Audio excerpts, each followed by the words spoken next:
Episode ke-27, Point of View Alika. Yang kedua. Aku mengeratkan pegangan di kerah baju Raka. Lelaki itu meringis menahan nyeri di ulu hati. Kamu salah memilih musuh, ucap Raka, setelah dia bisa mengontrol napasnya. Hahaha, kamu yang salah cari lawan. Kupastikan kelicikan kamu hanya sampai di sini, ucapku. Sudahlah, jangan membohongi hatimu. Aku tahu kamu pasti sedang takut. Bisa kupastikan, kamu takkan bisa melunasi semua kekurangan yang aku masukkan ke dalam laporanmu, kata Raka.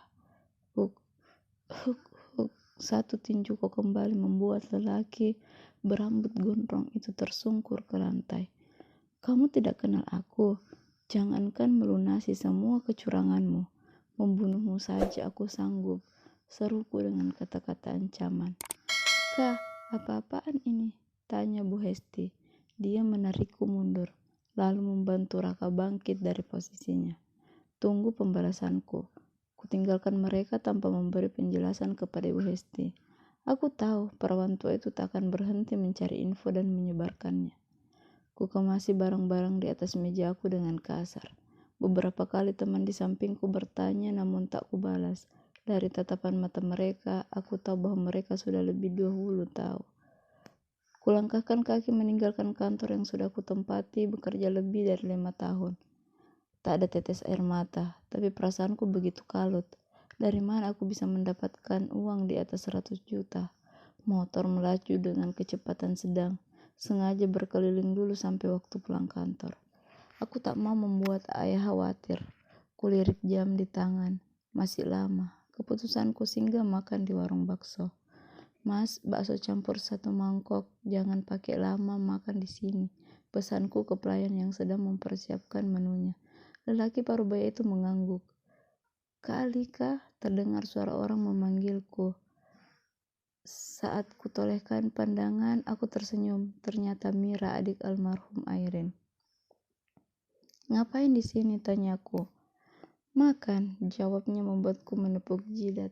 Menyadari pertanyaan yang kulontarkan salah. Ayo duduk di sini, Kak. Tangan Mira menarikku agar mau duduk di dekatnya. Kok wajahnya asem banget? Tanya Mira. Aku habis dipecat, jawabku sejujurnya. Kok bisa? Tanyanya lagi. Biasa ada yang sakit hati, iri dan dengki pada kecantikanku, jawabku tersenyum. Aduh, pede banget sih, Mira berucap sambil tersenyum. Bakso pesananku datang, kami mulai makan dengan lahap. Sesekali aku bertanya, hal kecil tentang sekolah dan kehidupan sehari-hari Mira. Aku sudah menganggap Mira seperti adikku. Dia dan Airin bisa datang ke rumah. Serius, kok mukanya ditekuk, Kak? Tanya Mira lagi. Sepertinya usahaku untuk menutupi masalah yang sedang kuhadapi tak berhasil. Buktinya anak baru gede seperti Mira saja membaca pikiranku. Kuceritakan semua masalah yang kuhadapi. Gadis manis itu mendengarkan aku bercerita. Dari awal aku dipanggil, sampai aku dipecat dan harus mengganti semua kerugian perusahaan. Tenang, itu mah gampang, jawab Mira enteng. Aku mencibik. Gampang bagi kamu, susah bagi aku, ucapku. Nanti aku bantu bicara sama ibu, semoga dia mau menolong, ucap Mira menenangkan. Serius? Tanya aku tak percaya. Serius? Duarius malah jawabannya lagi. Makasih ya, ucapku. Kami melanjutkan makan lalu berpisah setelah selesai membayar. Keesokan harinya, Bu Marni datang sendiri ke rumahku. Aku tak tahu dia dapat alamatku dari mana. Setelah ku ajak masuk, dia mencari ayah. Kalau boleh tahu apa maksud ibu datang mencari saya? Tanya ayah setelah mereka berbasa-basi sejenak. Maksud saya datang kemari untuk melamar anak bapak buat anak saya, jawab Bu Marni tanpa basa-basi. Aku mencibik, tak suka dia berterus terang kepada ayah. Maaf, semua keputusan tergantung kepada Alika, ucap aja. Wajahku berbinar, aku tidak salah jika menjuluki lelaki itu sebagai good father. Bagaimana nak? Kali ini tatapan bijak cinta pertamaku itu memberi keberanian untukku. Dengan mantap ku gelengkan kepala. Pak, sebelum Alika menjawab, bolehkah kami bicara berdua? Potong Bu Marni sebelum aku menjawab. Tidak. Baiklah, Bu. Mungkin Alika memang harus tahu alasan ibu melamarnya. Kalau begitu, saya tinggal ke dalam sebentar. Ayah meninggalkan kami berdua. Sebelum kamu berkata tidak, pikirkan baik-baik. Mira sudah menceritakan semua kepada saya. Jadi, kalau kamu ingin terbebas dari jerat penjara yang membayangimu, maka bekerja samalah, ucap Bu Marni. Hidungku kembang kempis menahan amarah. Aku tak menyangka wanita yang terlihat lembut ternyata bisa juga mengambil kesempatan dalam kesempitan. Maafkan, saya tidak bisa. Kutolak mentah-mentah tawaran mertua Airin. Baiklah, kalau kamu tak setuju, mungkin aku akan membongkar masalahmu kepada orang tuamu.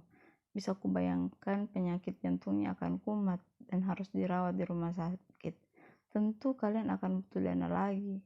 Itu kalau selamat. Kalau tidak, maka selamanya kamu akan kehilangan ayahmu. Pelan Bu Marni berkata. Ibu tidak bisa mengancam saya, tekanku. Kenapa tidak? Lihat, saya punya segalanya. Jangankan untuk membongkar rahasiamu. Untuk melenyapkanmu saja aku bisa, ucap Bu Marni. Aku semakin jengah, tapi aku sadar tak mungkin melawan wanita tua itu. Baiklah, tapi aku punya permintaan, ucapku. Apa? Tanyanya. Setelah kami menikah, jangan pernah campuri urusan rumah tangga kami. Dan jika saya ingin bercerai, jangan menghalangi. Tegas aku mengatakan hal itu. Baik, sekarang bersiaplah. Beritahu orang tuamu kita akan suatu tempat sekarang. Kembali wanita tua itu memerintahku. Tak sampai 1 jam aku dan ayah sudah duduk di dalam mobil Bu Marni. Maaf sebelumnya Pak, saya ingin meminta pertolongan Bapak, ucap Bu Marni membuka percakapan. Sebenarnya saya melamar anak Bapak atas wasiat menantu saya yang telah meninggal. Dia adalah sahabat anak Bapak dan sekarang kita akan ke rumah anak saya. Dia akan menikah dengan wanita yang mengejar dia, sampai mereka harus dinikahkan oleh warga. Saya minta dengan kerelaan, semoga Bapak bersedia merestui pernikahan Alika dan anak saya hari ini, agar anak saya tidak jadi menikah dengan wanita lain. Panjang kali lebar Bu Marni menjelaskan. Ayahku hanya mengangguk tanda mengerti. Selanjutnya tak ada lagi kata. Saat kami sampai terlihat rumah lelaki brengsek itu telah ramai. Semoga saja pernikahannya sudah selesai, doaku ketika mobil kami masuk di dalam halaman. Aku sengaja menekan langkah setelah Ruth turun dari mobil. Begitupun dengan ayah. Beda dengan Bu Marni yang setengah berlari. Stop, teriakan Bu Marni terdengar jelas. Karena penasaran, ku percepat langkah menghampiri Bu Marni. Ternyata apa yang kuharapkan jauh panggang dari api. Jauh harapan dari kenyataan. Pernikahan mereka gagal. Jadilah aku dengan perasaan mendongkol menjadi pengantin sehari.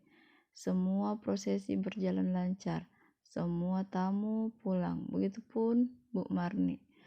Lelaki brengsek yang sekarang telah bersahabat menjadi suami menyuruhku tidur di atasnya dan mengatakan sesuatu hal yang merendahkan harga diriku. Sepertinya aku harus memberinya pelajaran supaya dia bisa menghargai wanita dan hitung-hitung membalas sakit hati Airin. Dalam hati aku bergumam. Keesokan harinya dia menuntut aku menunaikan kewajibanku sebagai istri. Tentu saja tak kuhiraukan. Baru saja aku menyelesaikan pekerjaan rumah ketika selingkuhan suamiku datang. Sebenarnya aku tak peduli, tapi karena dia tak sopan, jadi ku kerja saja dia.